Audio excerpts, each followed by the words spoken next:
Seperti waktu yang terus berjalan dan jarum jam yang terus berputar, perjalanan touring kita dari Jakarta menuju Yogyakarta telah membawa kita menyusuri kota kembang dan kota budaya Tasikmalaya. Pengalaman indah dan tak terlupakan, semua tertuang di episode kedua video kita kali ini.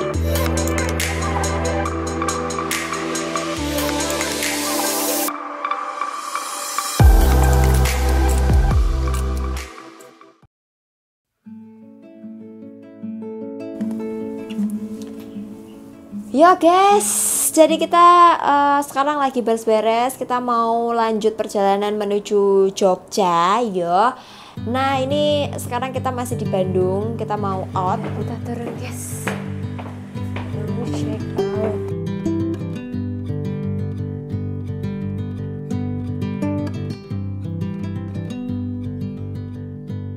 Yuk guys, kita berangkat.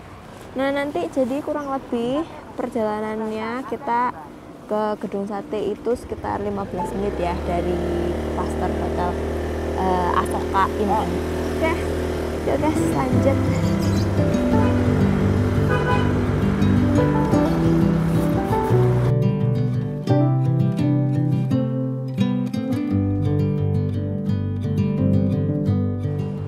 Oke, ini aku mau menuju ke Gedung Sate. Kurang lebih waktunya 10 menit aja. Untuk jaraknya kurang lebih 5,8 kilo.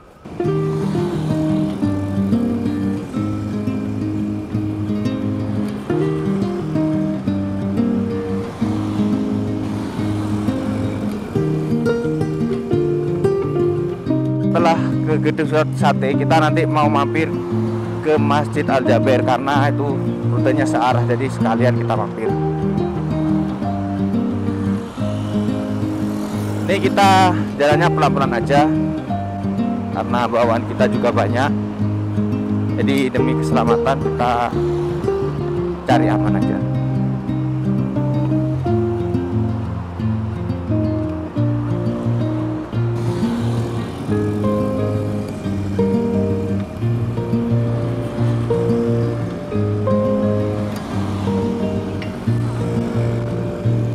Ini di depan ini ada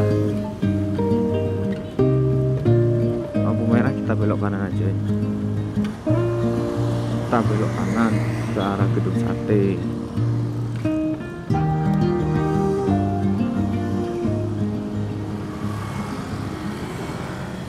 Yo guys, jadi kita udah sampai di depan Gedung Sate. Nah gedungnya ada di sebelah sini ya. Nih situ. Oke. Cuman kita sayangnya nggak bisa lewat akses depannya, jadi kita nggak bisa lihat depannya karena ini pas banget momen 17 Agustus ada acara upacara bendera untuk memperingati 17 Agustus yang dipimpin oleh Pak Ridwan Kamil. Jadi di situ guys, ya, di situ tuh banyak polisi, bapak-bapak polisi pada berjaga. Jadi harusnya kita lewat situ. Nah, terus satunya ada di sini sih. Cuman karena dibatasi, jadi kita jalannya di situ ditutup, jadi kita nggak bisa lewat situ, nggak bisa foto-foto juga. Jadi langsung aja kita lanjut aja ya perjalanan menuju Masjid Al-Jaber ya.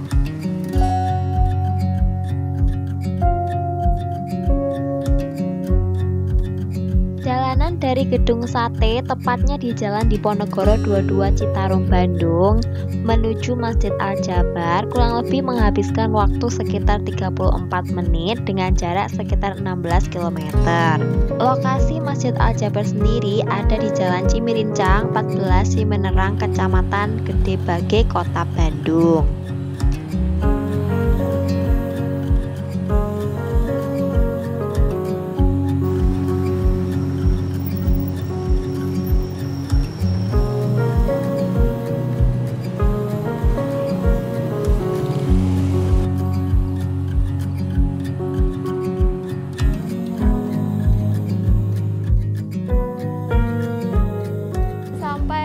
Masjid Al-Jaber ya.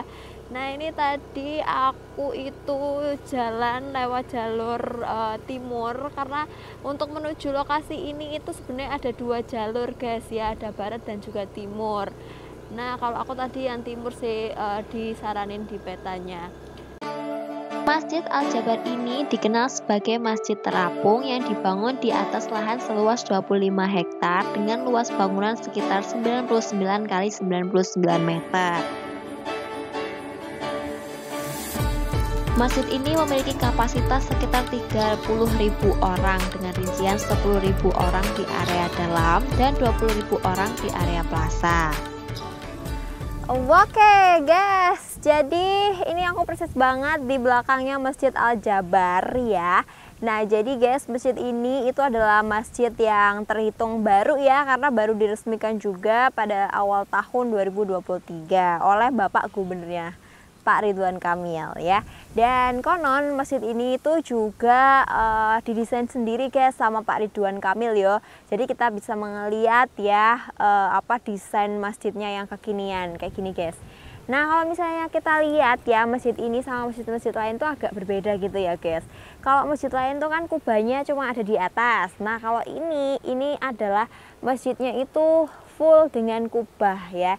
Jadi bangunannya tuh kayak persegi 6 gitu, bentuknya kayak gini. Nah persegi 6 gitu. Nah terus habis itu juga ikonik banget ya, di setiap sisinya itu ada kubah-kubah kecil-kecil gitu. Nah terus selain itu yang jadi menariknya lagi itu, masjid ini itu dikelilingi oleh 4 tiang ya, 4 tiang yang bentuknya kayak menara gitu. Nah ini sedikit berbeda guys gitu. Kalau masjid-masjid yang lain kan menaranya itu ada 1 dan di atasnya itu ada kubah. Tapi yang membedakan masjid ini itu malah menaranya itu cuma lurus gitu dan atasnya itu kayak menjulang ke atas, terus habis itu bentuknya lancip di atas kayak gitu. Nah kalau ini dari tebakan aku aja ya guys, perkiraan aku aja, kalau yang mendesain itu adalah Bapak Ridwan Kamil atau Pak Gubernur, mungkin menara ini itu disimbolisasikan dengan keluarganya, which is kan dia satu keluarga itu ada 4 orang. Nah mungkin itu dilambangkan dengan menara itu. Kenapa meruncuk ke atas? Ya mungkin untuk menunjukkan kayak fokusnya ke yang di atas atau yang punya alam semesta ini. Mungkin itu baru iniku aja ya guys. Cuman kalau dilihat-lihat sih memang bangunannya otentik dan juga menarik gitu ya. Jadi nggak heran guys kalau masjid ini sempat menjadi viral di awal-awal tahun 2023 ya. Banyak yang mengunjungi dari beberapa luar kota pun penasaran dengan masjid ini. Karena masjid ini diklaim sebagai masjid terindah terbesar juga di Asia Tenggara. Kalau misalnya kita lihat ya, luasnya itu sekitar 21 hektar ya untuk membangun masjid ini gitu. Jadi ya lumayan gede. Kalau misalnya kita mengelilingi itu ya lumayan harus menyiapkan tenaga banyak gitu ya. Kalau jalan juga pasti berkeringat gitu ya guys. Oke guys, kalau gitu kita lanjutkan perjalanan kita selanjutnya. Dari Masjid Al-Jabar, kita melanjutkan perjalanan menuju kota transit kedua kita, yaitu Tasikmalaya. Kurang lebih jarak yang akan kita tempuh sekitar 115 km dengan estimasi waktu tempuh sekitar 3 jam. Oke, sekarang jam 12.30 ya. Ini aku masih di Bandung. Ini masih sampai daerah Cicalengka. Nah, ini aku mau menuju ke Tasikmalaya. Itu kurang 2 jaman lagi ya. Nah, ini aku nanti lewat jalur provinsi ini ya. Jadi aku mengikuti jalur ini. Nah sebenarnya kalau kita mau ke arah Tasikmalaya itu ada 2 opsi jalur. Yang pertama itu bisa lewat kota Garut. Nah kalau misalkan mau ke kota Garut atau lewat kota Garut, nanti itu di depan itu ada namanya Kecamatan Nagrek. Dan di pertigaan itu kita itu belok kanan ya ke arah Garut. Nah habis itu kita langsung ke arah Tasikmalaya. Nah untuk jalanannya di daerah Cicalengka ini bisa kita lihat sendiri ya. Untuk jalanannya ya, itu jalanannya mulus tapi agak bergelombang ya. Jadi kita harus tetap hati-hati.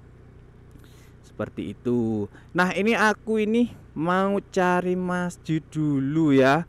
Jadi karena ini sudah waktunya zuhur dan waktunya sholat, itu kita mau cari masjid ya. Sebenarnya tadi ada sih masjid, tapi itu kebanyakan di kanan jalan ya. Sepanjang perjalanan kita disuguhkan dengan pemandangan pegunungan yang eksotis. Hijaunya tanaman berdiri kokoh di sepanjang jalan, dan langit biru yang menemani laju motor kita. Bila sudah ada teras siring, mungkin kita akan berhenti dulu, kita cari tempat. Kita mau ambil footage tadi, bagus nih. Di sebelah kiri ada teras siring. Kita cari tempat yang agak lebar lah.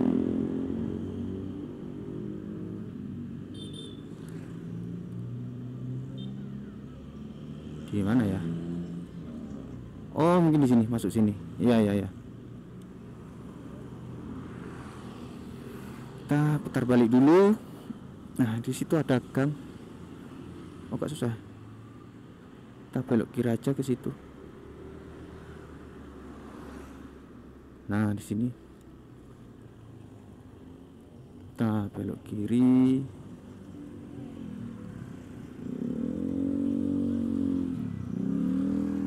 Oke.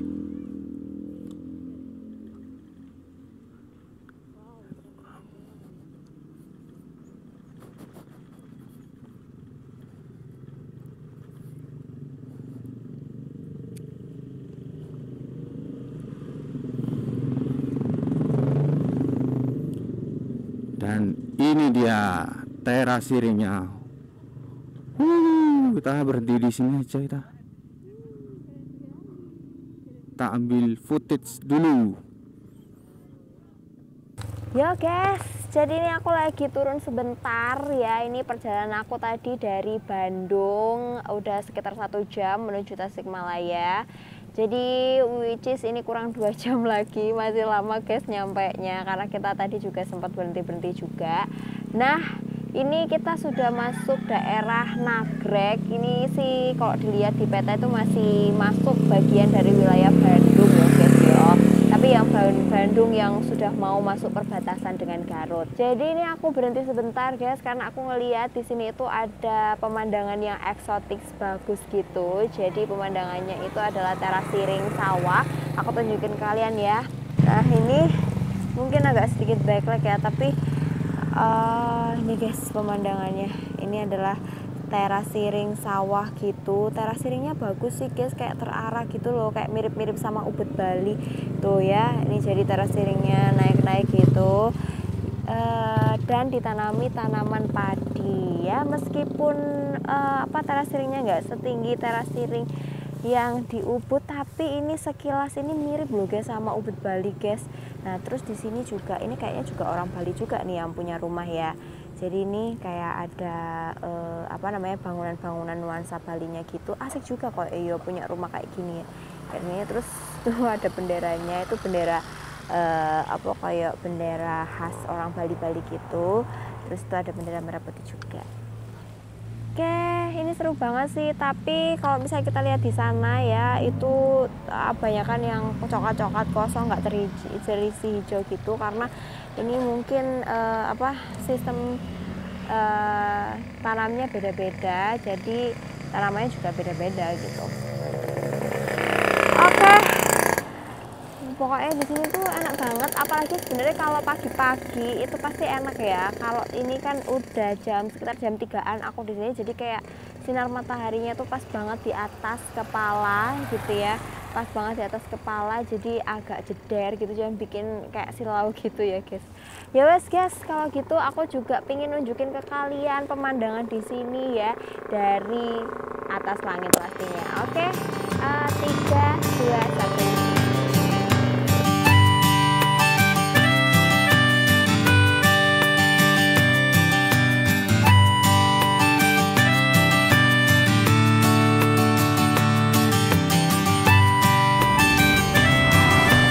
mungkin ini sebentar lagi kita akan sampai di perbatasan antara Bandung dan Garut, jadi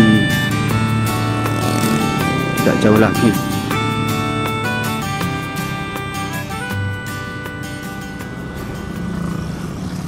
Di kanan kita ada MTS Pulau Sari, Limbangan.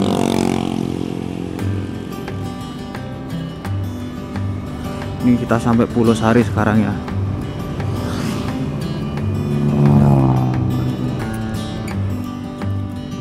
Kecamatan Limbangan adalah sebuah kecamatan di Kabupaten Garut, Provinsi Jawa Barat. Kecamatan ini berjarak sekitar 31,5 km dari ibu kota Kabupaten Garut ke arah utara. Dahulu kecamatan ini pernah menjadi ibu kota Kabupaten Garut yang pada saat itu masih bernama Kabupaten Limbangan. Jadi ini masih di Garut, ini aku sekarang mau cari masjid ini. Ini kebetulan sudah jam 3:30, jadi ini mau sholat dulu nih, cari masjid. Nah itu di depan kayaknya ada masjid, kita mungkin berhenti di situ aja. Oh ya benar, kita berhenti di sini aja. Oke, kita akan sholat dulu di sini dan istirahat sebentar. Ini di Masjid Misbahur Sudur, Kota Garut. Nah oke, kita belok kiri aja. Kita sambil menikmati pemandangan, kita sholat dulu.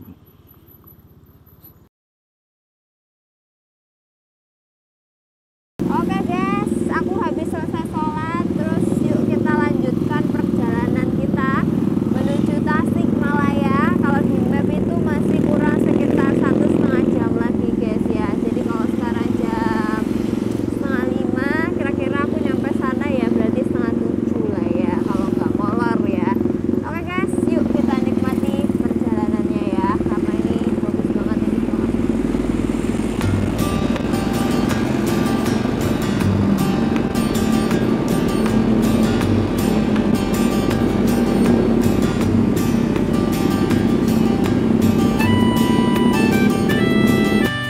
Oke guys, sekarang kita berada di Jalan Raya Malbong ya.